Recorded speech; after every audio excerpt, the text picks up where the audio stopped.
Bonjour, alors je vous retrouve pour la deuxième vidéo sur les festivals du livre de Montsartou. Donc là je sors d'aller voir Frédéric Lenoir, c'était vraiment hyper intéressant. Le sujet c'était ses combats pour la planète, les animaux et les humains, donc comme vous en doutez un sujet très intéressant. Donc il nous a dit beaucoup de choses, il nous a parlé notamment de son engagement pour l'environnement qui a commencé il y a déjà 30 ans avec une association qui s'appelait Pas de frontières pour l'environnement. Dont le but était vraiment d'informer les gens sur ce problème qui était déjà là il y a une trentaine d'années. Et en fait, il a arrêté l'association il y a 15 ans parce qu'en fait, ils se sont rendus compte que le fait d'informer, c'était bien, mais en fait, aujourd'hui, les gens savent. Donc maintenant, ce qu'on a besoin, c'est d'action. Et donc, il a créé une nouvelle association qui s'appelle...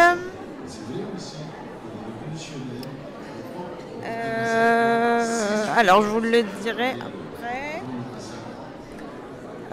Alors j'ai oublié. Bon, je reviendrai dessus après, je pense que je l'ai noté un peu plus loin.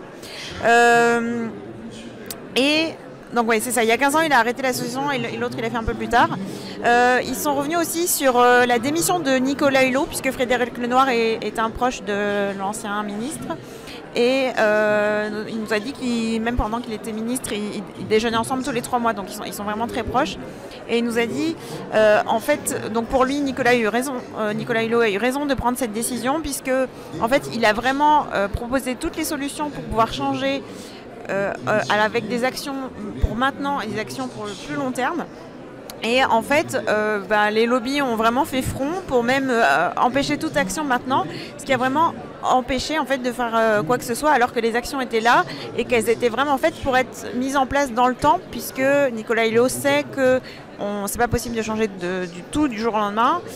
Mais voilà, donc ça s'est pas fait. Et pour lui, en fait, pour Frédéric Lenoir, plus il y aura des gens qui se sentiront concernés et qui agiront au niveau individuel pour l'environnement, plus cette cause devrait être entendue par les politiques. Parce que c'est vrai qu'on accuse toujours les politiques de ne rien faire, mais en même temps, c'est vrai qu'ils ont beaucoup de pression pour satisfaire les gens et tout ça. Et que quelque part, si nous, on n'est pas prêt à changer à titre individuel, c'est pas eux qui vont le faire pour nous. Puisque si demain, un président, un ministre nous annonce, ben voilà, vous devez tout changer du jour au lendemain, la plupart des gens ne seront pas prêts à le suivre. Donc, en fait, ils ne peuvent pas mettre en place ce type d'action.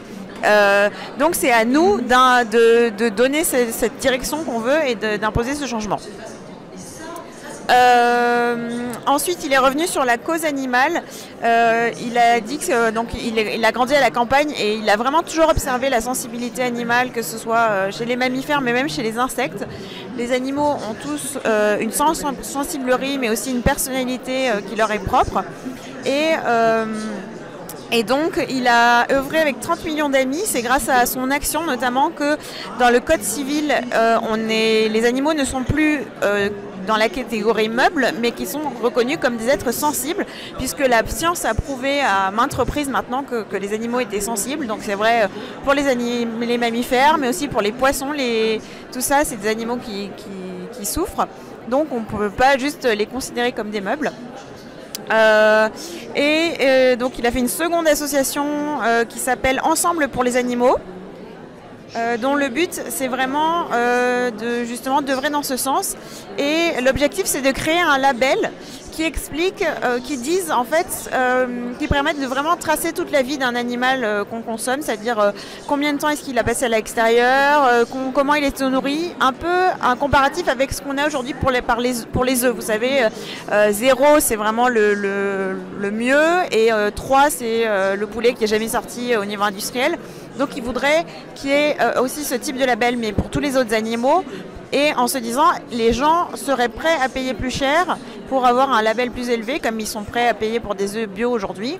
Ce qui ferait qu'on pourrait donner de meilleures conditions de vie aux animaux et sans pénaliser en fait les éleveurs et les agriculteurs. En soulignant bien sûr que ça c'est une étape pour pouvoir changer progressivement, mais que finalement, même lui aujourd'hui il est flexitarien, c'est-à-dire qu'il mange aujourd'hui de la viande 1-2 fois par mois, alors qu'avant il en mangeait beaucoup plus souvent. Donc ça c'est une étape vers le végétarisme qui elle-même pour lui est une étape vers le véganisme qui pour lui font vraiment, c'est ce qui est le plus logique en fait à faire, que ce soit pour les animaux, mais aussi pour notre santé et surtout pour l'environnement, puisque aujourd'hui l'élevage industriel pour l'alimentation, c'est la deuxième source, la deuxième cause du réchauffement climatique. Donc on a vraiment toutes les raisons de, à minima, baisser notre consommation de viande et de poisson, donc toute viande confondue, que ce soit viande rouge, blanche, et aussi les poissons, parce que tout ça c'est juste une aberration totale pour la planète. Et en dernier, il nous a parlé de l'association Sève, qui est pour éduquer les enfants à travers la philosophie.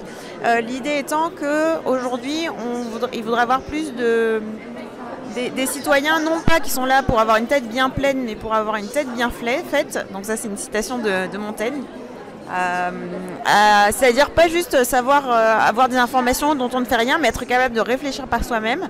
Et la philosophie aide à faire ça, à vraiment apprendre à discerner, apprendre à s'écouter soi-même et à écouter les autres, et tout ça avec de la bienveillance. Et pour lui, c'est vraiment ce fait-là, aller vers cet altruisme-là qui fera qu'on sera tous plus heureux au niveau individuel et au niveau de la planète. Et lui-même nous a dit qu'il est revenu un peu sur quand il était plus jeune. Il était quelqu'un qui était très stressé, qui ne sentait pas bien. Et en fait, c'est en s'engageant dans toutes ces causes, en agissant, qu'aujourd'hui, c'est quelqu'un de plus calme, plus serein. Il pratique régulièrement la méditation. Et donc, il voudrait diffuser ça avec l'association Sève. Et il a terminé par le fait que respecter les animaux, c'était vraiment l'acte éthique par excellence. Respecter des gens, des êtres qui sont le plus différents que nous. C'est vraiment la phase ultime, on va dire, de l'éthique et de la bienveillance.